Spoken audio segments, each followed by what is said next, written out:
Hey guys, so I stumbled across this the other day in the yard, and we have some wild garlic. It can often be confused with wild onions. It has a I use a plant identifier app.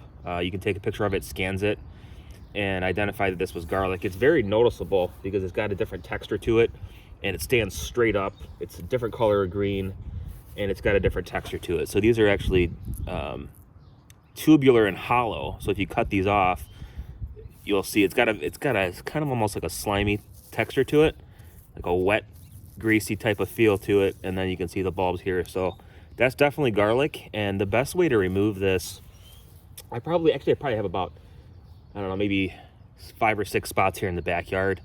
And then there's another one here.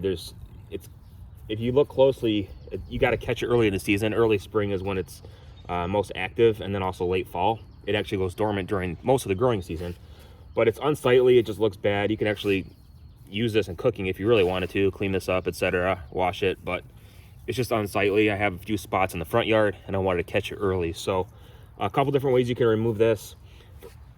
You can use some herbicides. Pre-emergents won't work, so you have to use post-emergent herbicides.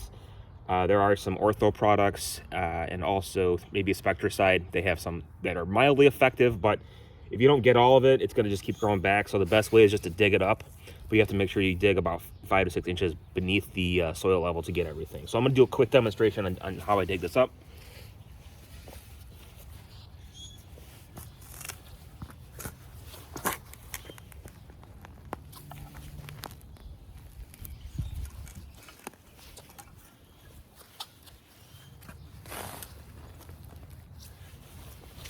Okay. So as we get a closer look, see, I can pull this up. I don't want to have to dig up all of it, but I might have to.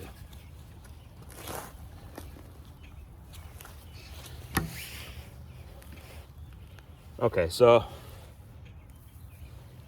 what you can do, just dig through this mess. And the best way, although it's kind of hard to do, is actually pull it through the soil. So you're going to take it and pull it underneath. As you can see, some of the bulbs here, it's hard to yank it through, but what you want to do is make sure you get all of it. Some of this grass I can just put back here, etc. But you can see some of the bulbs here growing through. That's where you really want to get. So you want to make sure you get it all. Otherwise, it's going to keep growing back. So I'll clean this up, maybe put some seed here, put some of the soil back that I dug up. It's kind of a mess, so I'll probably just reseed it. No big deal, but I'd rather deal with that than deal with this unsightly mess in the yard. So that's how you do it, but you have to get them all, otherwise it'll grow back.